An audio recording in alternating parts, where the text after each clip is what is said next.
Is authenticity another way to overshare and accept something in ourselves that doesn't further our greatest potential? Or is it a means to connect with others in a very deep way? I think the answer is yes and yes. How do we ride that line? So whether you're a boss, an authority figure, or just a woman trying to be real, listen up. I'm going to do a little deep dive into authenticity today. Hi there, I'm Dr. Zoe. I'm glad you're here. This is the place for developing your strength as a woman and helping you navigate difficult relationships in your life, including that sometimes difficult relationship with yourself. Being a strong woman is not about what other people can see, and it's not about how loud you are about it. It's a quiet knowing. This isn't therapy, but you may feel like you've been to therapy after one of my episodes. Here, we also explore the intersection of psychology and faith, all with the purpose of creating a new kind of strong. Welcome to Redefining Your Superwoman. Hey there, welcome. I'm your host, Dr. Zoe. Today's topic is authenticity fake strength? But first, of course, my win and my fail. So my win, y'all, I met my first deadline to the editor on this book that I'm writing. I think I need an applause for that. Actually, I can applaud for myself, but I'm just very excited. I am a third of the way through this book, and it's kind of hard to believe. So that's my win. My fail is that I missed recording a podcast last week. There simply weren't enough hours in the day. I'm giving myself grace for not getting an episode out, and I hope that you guys will extend that grace to me as well. And just an FYI, this podcast might go down to every other week while I'm writing this book. I don't love you any less, I promise, but writing a book about self-care is actually forcing me to care for myself more. And I love that gift that I can hopefully give to you as well. But I'm excited for our fall lineup. I'm going to be doing 8 episodes on self-care starting in November, getting ready to launch the book, and I'll be having some awesome guests who specialize in the various aspects of self-care, mind, body, and soul. It's going to be great. I'm looking forward to it. So on to the topic of the show. Is authenticity fake strength? I have been thinking a lot about the topic of authenticity, and of course, it's been a pretty hot word for quite a while now, and many leaders and influencers are judged based on it, and politicians as well. Are you authentic enough? It's funny because I've had a couple of people say to me, "You're so authentic, I love you." And based on the same information, I've had other people criticize me and say that I seem fake. So what exactly is authenticity? Well, I think that would depend on what you believe. But Brené Brown, who's become our modern day evangelist for authenticity, shame, vulnerability, all of it, she states that authenticity is the daily practice of letting go of who we think we're supposed to be and embracing who we are. That sounds really beautiful. And I love, love, love Brené Brown. I've quoted her numerous times, so this isn't about throwing any shade at her, but I do have a couple of issues about the definition of authenticity. Maybe issues is a strong word, but if my goal is to always just be real, what purpose does that serve? And at what point do our aspirational selves come in? How do we get there if we're always just being real and accepting who we are, right? So if authenticity is the daily practice of letting go of who we think we're supposed to be and embracing who we are, the question we all need to wrestle with is, who am I? Who am I created to be? Who do I want to be? And how do I walk the line between accepting who I am and striving for better? How do I know what is true vulnerability and what is just TMI? I even struggle with that on the podcast sometimes. What is too much to share? And sometimes I've shared, guys, and I've thought, ooh, I think that was a little too much. And that's, I think, where, vulnerability and authenticity meets that line of purpose. So first, why does authenticity matter? I believe that authenticity matters because trying to be someone who you are not sends a very clear message to yourself that who you are really is not okay. And that's never a good thing. I'm reading The 4 Agreements by Don Miguel Ruiz right now, and he's highlighting what I already know to be true about how we're taught from very early on that who we are isn't okay. We're taught by our parents, we're taught through even the religion our beliefs we're taught from our teachers and our society in general, often conflicting messages that state that there's a certain way to be. As a result, we have created an adaptive self. And I'm not saying that's bad, because we're going to talk later about the difference between adaptive self and another type of self. But that self acts often in the way that we think we're supposed to be. That self helps us to be functioning members in our world or even in our various worlds. But that adaptive self can run your life if you let it. And then you can be left feeling worn out, unloved, not good enough, and unseen. Now, does that mean that we should just let our id, as Freud would put it, or maybe our sin nature, as Christians call it, run the show? Should we all just go dance naked in the street and give in to all of our desires and instant wants in an effort to be authentic? Well, I think not. There are a lot of reasons why that doesn't work and why it's not productive, but we also can't let our adaptive self, who is essentially fake, run the show either. Now, don't get mad at me yet. I'm not calling you fake, but that adaptive self can sometimes be fake.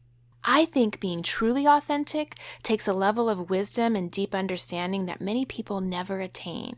And I'm certainly not saying that I'm there. I'm not. Authenticity is a deeply pitted, dirty, and rocky road, and I'm determined to trudge down, and I slip and I fall, and often I'll stand up with the stains of my fall evident on my face and all over my body. But I'm making my way down the road, and I'm happy to walk this journey with you too.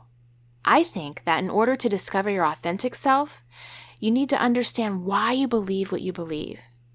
If you can't answer that question, my friend, then you are operating out of your adaptive self, not your authentic self. When I first started asking myself these questions, it felt really uncomfortable.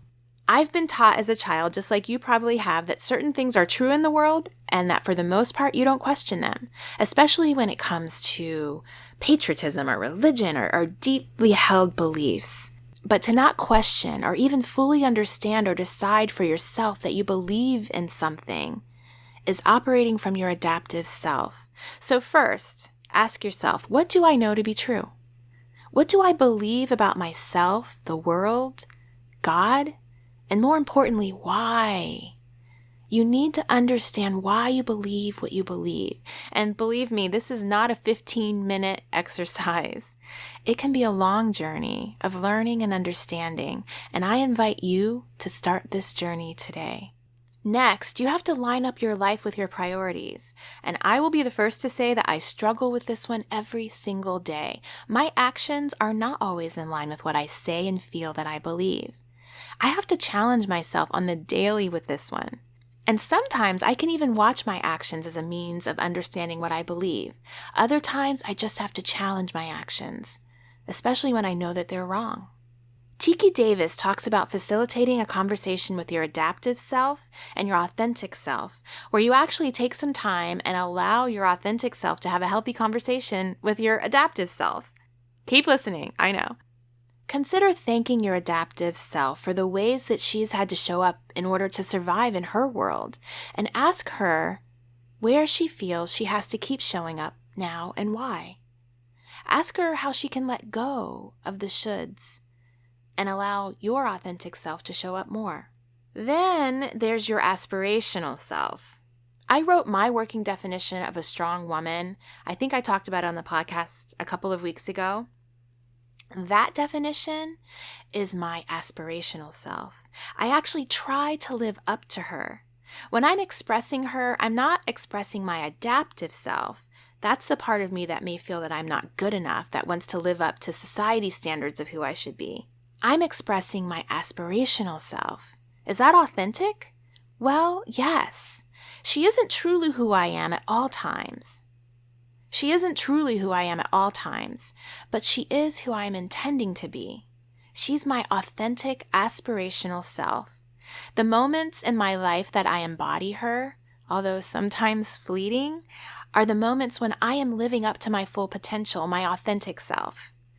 There's a saying that says that you can find out what a person really believes by watching their actions. And I think that's true to a certain extent, but not fully. Because you could take a snapshot of my life at my worst times and you could determine that I am a morally corrupt hypocrite.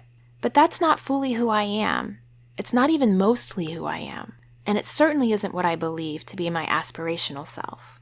You and I have to walk the line between accepting who we are in this very present and aspiring to be more of who we are as a growth projector. Not because who we are is not currently good enough. It is. It's actually because who we are is good enough. So is authenticity for authenticity's sake fake? Yes, maybe it is.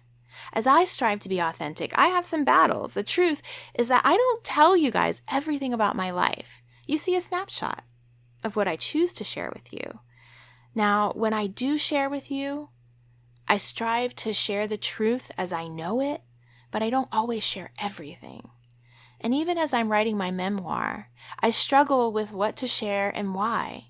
I try to ask myself, how is this story furthering the purpose in my book? There are definitely some salacious stories about my deepest, darkest times in my life, but do they serve the purpose of my book, and do they serve my reader? Are they insightful and learning opportunities for my reader, or is it just entertainment at my own expense and my family's expense? These are the hard questions. Authenticity is a deep understanding of self and a lack of shame expressing it, in my opinion. And that's where true strength lies. Random expressions of all your thoughts is probably fake authenticity. I truly, truly believe that sharing deeply and darkly can be a means of connection and even teaching that can yield amazing growth, both in the sharer and the receiver. I've learned so much about myself and humanity through memoirs, through other people sharing difficult times in their lives, by my clients' struggles, and me being honest about my own. But there has to be a purpose and a balance. So, as you, strong woman, strive for authenticity in your life, ask yourself the deep questions that I addressed today. Have some conversations with yourself, and when you do choose to share, know your purpose in doing so. You've got this.